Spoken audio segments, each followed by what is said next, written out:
It's me, Gaba Ghoul live, welcome. It's me, Gaba Ghoul live, welcome. It's me, Gaba Ghoul live, welcome. It's me, Gaba Ghoul live, welcome. That's my opinion! Hello, everybody, and welcome back. We are in a library, and let me just tell you, I'm using my library voice, so this might be some ASMR for some people. Today, we're talking about grief and bereavement and healing through the death and dying process. I am Gaba Ghoul, and next to me, I have a very special guest. Would you like to introduce yourself, as well as maybe let the people know what you're currently doing in grief, or like what your background is in grief? Sure. My name is Dawn. I've been a nurse for 27 years. I've moved literally through labor and delivery to hospice care and have dealt with grief in both scenarios. And currently I continue in my hospice career. Good. I mean, today we just want to talk about the chapter of grief and coping. And, you know, I think ultimately, I hope through this experience and this conversation that we will help some of you through our personal experiences. I want to just jump right into it. And I don't know if you're experiencing any grief currently, but I would like to just share where I'm at. And then hopefully we can start in that process of just like being real with where we are. In the last couple of years, I've had several people who have been close to me really pass away. It is a challenge because, you know, sometimes someone is of an older age and you kind of expect it, and it's like just a gradual transition in life, and that one maybe is a little bit easier. Or if a distant family member who you haven't talked to really, but you knew them a little bit when you're a kid, so it's a little bit easier when there's more disconnect. Or where I'm at right now is my friend, she tragically accidentally overdosed, and she was very young and had so much life in her, and it really hit everybody super hard. And I would say mainly because she had limited family involvement, so it was really sort of like all these different friends with personalities trying to navigate someone who didn't really have anything planned already. It wasn't like we talk as a society or even as families what we would want in our own death, especially as young people. And by young, I mean us, of course. The process to me is always a challenge. Where I'm at is I'm just really trying to experience the acceptance part, and where I'm at in my friend's death is just finding the hope in such a painful loss by keeping her memories alive. And yeah, we can all go always to like the negative side, right? Like sometimes we like to blame. You know, I've done the blaming part, or like the disbelief, or just being able to have my cry when I need it. So when I think about her, I think about everything that she would want, and that would be to ensure that people are living and spreading love, that they never forget about her. Because let me just tell you, she'd be so mad if we forgot about her. And also being able to maintain connection with her other friends to share those memories too. Where are you at right now in your grief experience? So with personal grief, I think, you know, you never really truly cure grief, right? I think the only cure for grief is grieving. It never ends. I think that we move in and out of the stages of grief periodically, sometimes all of them in the same day. Oh, so every day. All at once in the same hour. Just like, yeah. all right, feel them all. Okay. Yeah, exactly. So my parents both died when I was very young, 16 and 24. So Wow. Those were probably the most impactful losses I've had personally. And it's been some time that has happened. Not 24 anymore, unfortunately. But there's things that in life that bring their memory or missing them to tuition, and you start to feel the grief again. But I like you, am really just celebrating them. They've never met my children, but I can look into my son's eyes and I can see my dad. So I know that by living out either their characteristics or what they enjoyed in life. And passing that on to our children and friends is important to continue to celebrate them. Do you feel like it etched it more in your memory because you were older versus like a loss when you were younger, under Yeah, I think I a had, certain age? quite a few memories of both of them. So I think it's easy to kind of talk about them and share them with other people till this day. When you lost your parents, did it bring your siblings closer, or did you bring anybody in your family closer together?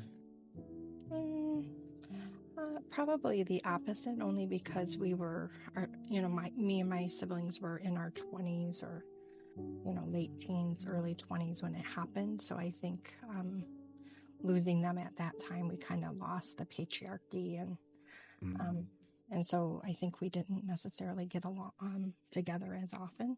The glue to the Yeah, family. right. Wow. So like when you lose the glue to the family, it sort of makes everything else crumble.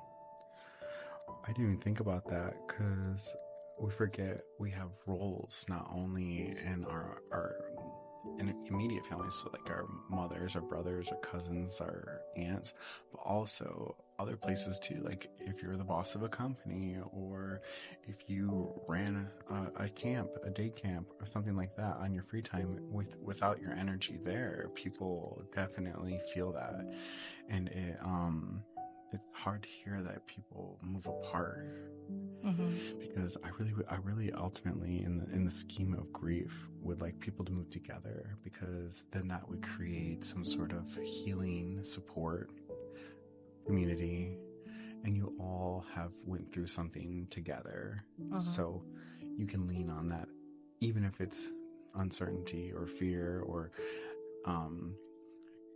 grief can be very complicated. Yeah. Highly complicated. And I think very individual. So I know that back when I was working with more maternal infant loss, a lot of times the loss of a child would tear a family apart and lead to divorce and that type of thing, only because, two individuals sharing the same loss, of course, will not grieve the same. So I think it's important that we express our grief, help others try to understand where we're at in the process, and truly just making it more than just sorrow, but more of celebration. Whether we were with somebody for 2 minutes or 85 years, I think it's important that we celebrate those lives. I believe that too. I just want to take a moment and remind you all to like, subscribe. Please share this. Our full episodes will be on our YouTube channel. Check that out. We're going to continue the conversation. Dawn, you mentioned your background which is being a nurse, being in death and dying. How do you think that's helped you to help those that are transitioning into whatever is beyond or nothing? Like, I don't know. Yeah. I don't know how to explain that. Right. Yeah. Moving into the life beyond death, I guess, which again, everybody's beliefs are different. So I think it's just important to meet people where they're at, explore what they do believe, and kind of assure them in their belief system. I think anticipatory grief is important to realize, even for the person who's dying themselves, as well as the loved ones that surround them during the process. And really just listening to what they want their experience to be and how they want to be celebrated once they're gone. I think sharing when they're able to, when they're responsive and talking, I think it's important to spend time with them, listen to their stories, kind of hear what was important to them throughout their life, how they want us to celebrate them moving beyond their life, and discussing their fears, talking about what they believe in, and if there are fears or regrets that they're facing. Definitely fears. The fear of the unknown. Oh my gosh.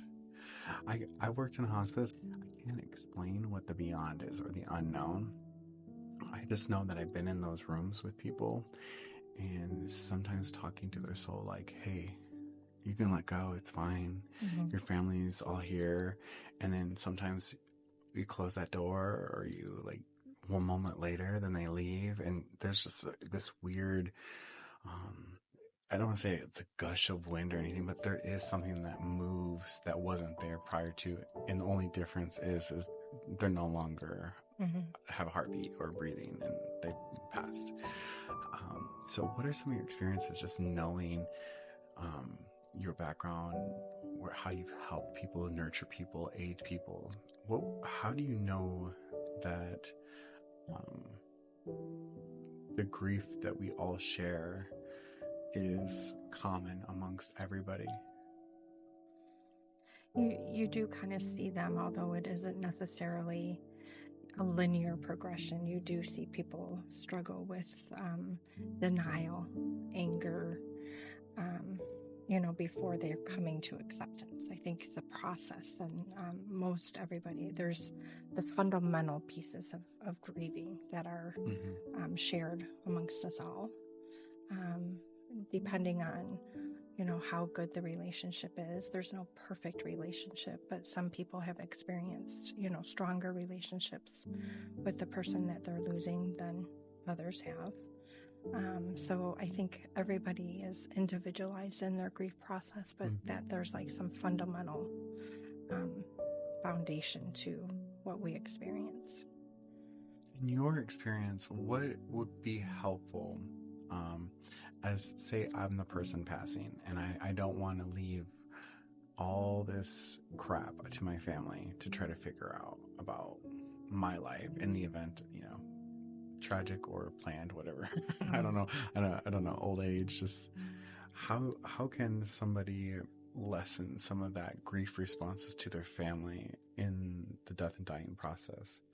I think even just having candid conversations, there of course are life planning documents that you can get, a living will, financial wills, that type of thing. But I think even more than that is just having candid conversations as to,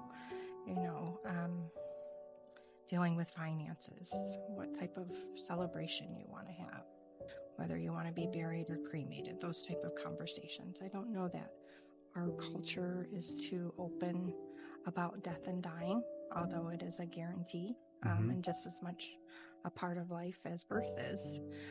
We have a birthing plan. Yes. Right? You have a birthing plan. They now have, death doulas. Yep. So having a dying plan, I think, is important, whether it's outlined in pen and paper or just really candid conversations that you have with the people that are surrounding you. Yeah, just so that everyone is aware, it's not like it's speaking it into the universe, right? If it's your time to go, it's your time to go. And maybe that's a realist view. Maybe that's, I don't know. But I feel like as you step back and you look at what you want everybody in your life to see you as, why wouldn't you want to control that? Like, I want to celebrate this at my funeral. I want this, I want that. And you give them the book and they can grieve without having to worry about where they're going to get the money. Like, what do I ever want? Do I like flowers? Do I want to be buried? And it sounds like you're planning your death, which you are, like, choosing your colors and stuff. But that takes so much stress out of the people involved in that part of end of life. And I haven't necessarily sat long enough and thought, what would I like? What would be healing to me? Mainly it'd be my last love note to the people that celebrated me, I think. Have you thought about what your I guess end of life decision, your funeral would be? I don't know. Like, it's such a weird conversation to have. Like, hey, Right. What's your funeral like? Yeah.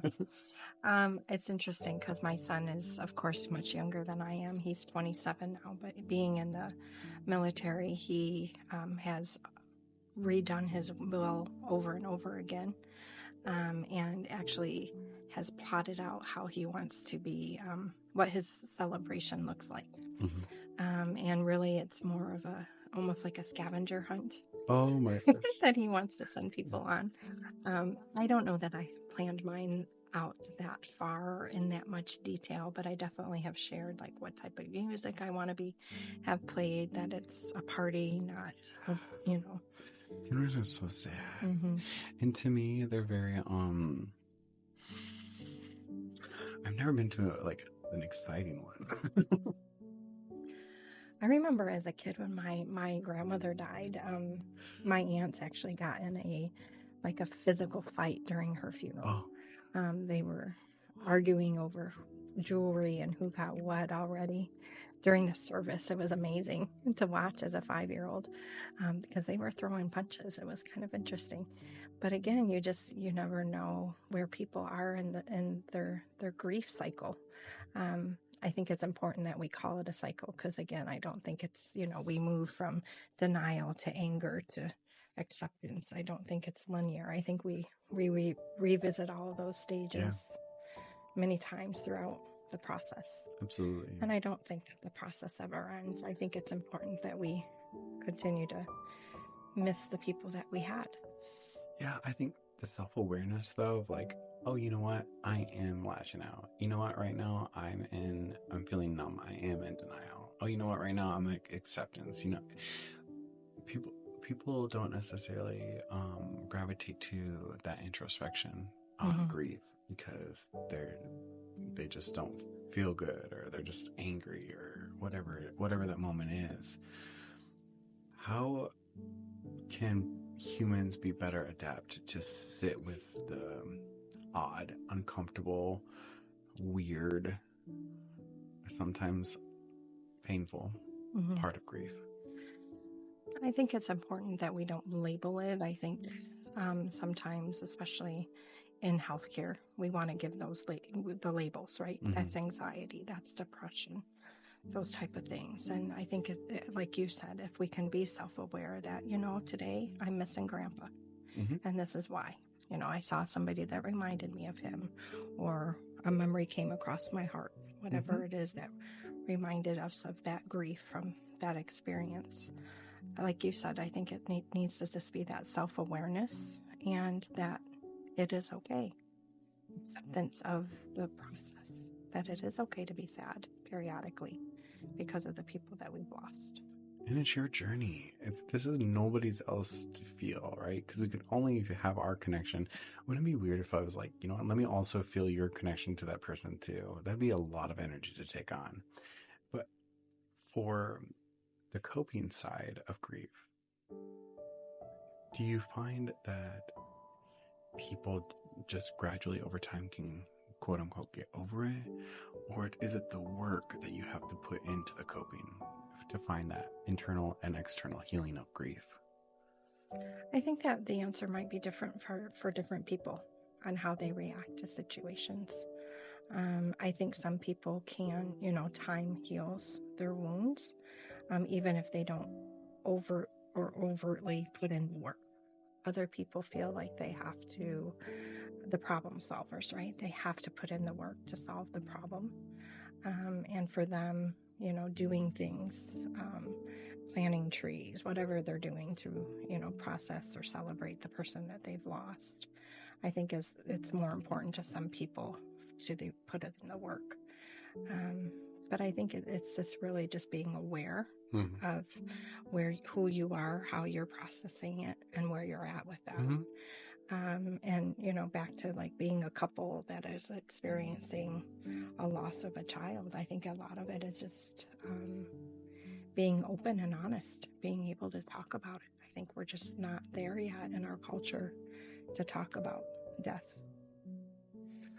And coping wise, I've watched people cope, and then I'm like, you're coping just fine? You're out there binge drinking, or getting blackout drunk, or now you're driving drunk. You never used to do that. And so as a friend, and I'm watching these very unhealthy coping mechanisms, because right, we all have the right to do whatever.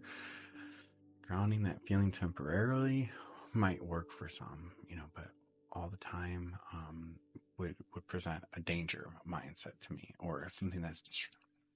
And we don't want grief to be destructive. We want to live alongside it. We want to be a part of the experience and not have the grief be on the outside of our day-to-day emotions because it's too much. So I'm going to put that over there for right now. So when you step into a healthy coping mindset, for me, I find that I'm reminding myself and the people around me that I don't got it. Because if you start there, then it opens up a moment of vulnerability to the people that you trust the most. And when the people that you trust the most hear you say you don't got it, most of them, well, 3/4 of them, hopefully, will be like, what's up? What's going on? Mm-hmm. And sometimes just sitting and saying nothing or being in the presence of people that you find healing helps so much. And then, maybe leave some silence and just really think, how do I feel? How do I feel right now in this moment? I know I feel down. I feel low. I feel empty. I feel lost. I feel tired. I feel burnt out. Oh my gosh, the emotional burnout of losing someone. Like, we're not even going to get down to that. But that mental anguish and stress, and then having to plan, and then if you're a family that maybe doesn't have the financial means to bury someone, like, what does that look like? Who jumps in and helps there?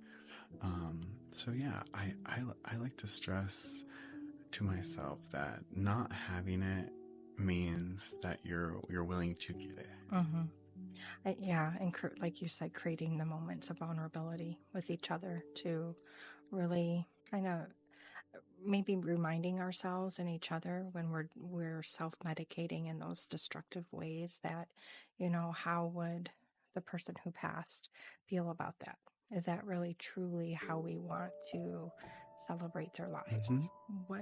What about them could we have learned or have done differently? Or maybe they liked music. Maybe it's that instead of getting blackout drunk, we have a couple drinks and go enjoy their music genre. Exactly. Or, healthier habits and ways of remembering people.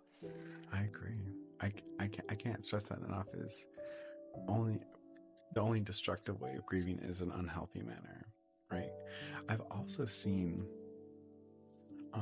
people lose someone and then literally go into like a psychotic break, and then they end up in the community mental health clinic because everything is just so extreme, so huge, mm-hmm. so grand that it becomes an overwhelming emotion feeling that is not unregulated. I've seen that happen too. I've also seen the family member who just rushes in at the last minute to try to capitalize on the death. I've seen the family member that comes in and is like, I haven't spoken to you in years, and then, cries over the person. I've seen some crazy stuff. Like this one time, this one man was like, she was on her deathbed. He tried to get her to sign the will to the house. I'm like, okay, those are not good ways to celebrate that person, nor is it a good way to grieve and heal and cope in their death. That's something else. I'm not talking about that. Right. You're on a different level than where I'm at right now. In terms of just what you wish people would know about life. That dying is okay. And I whether it's something that we can anticipate or happens out of the blue, if we do have discussions, if we do outline things that we want to have happen, I think it's important for us to give the gift of me dying is okay. I think especially as a parent, I think it's an important gift that we give our children. I think it's an important gift that we give our friends, and really just, discussing or celebrating what we want to be remembered for. Before we leave, by the way, you've given us so much great insight in your perspective and your background. I think I picked up so much information. We could probably speak about this for a very long time. I want to leave everybody with this, and I'll answer too. If you could give people a gift who meant something in your life, sort of like it could be an emotional gift, I guess it could be a physical gift, whatever, but when you leave, they receive it from you as part of like your soul's love to them, what would that gift feel like and look like to you? I think for me, it would probably be, I know we can't do it anymore, but like a recorded tape or not a cassette tape because we don't have Like a those Teddy anymore. Ruxpin, like put it in a doll, like it starts talking. Yeah, there you go. Oh, cute. You push Okay, the button. I love it. But probably a list of music for them to play, and whether it was memories that we created together or just music that used to speak to my soul, I think it would be music. That they would have a playlist that would remind them of myself. My gift would be, you don't remember anything annoying that I did in my life, but instead you remember all the funny, gut-busting laughter moments, and you replay them on a loop, and you recognize in moments of tribulation and fear, anxiety, that there is laughter waiting for you. You just gotta pull for it. I'm there. So are you going to have little sound bits of you Hey, laughing? it's me, Baba Bapto. Yes, of course. I'll roast all my friends and like give them. Oh, that's what you really think of me? No, I'm just kidding. I would never. To wrap up this episode, I have enjoyed my time with you, Dawn. Thank you so much for being here. I enjoy the love that you give me every day. And for more episodes, please check out our YouTube channel. Give us a like, give us a follow, share with your friends, support small local artists. And until our next episode, I'm Gaba Ghoul.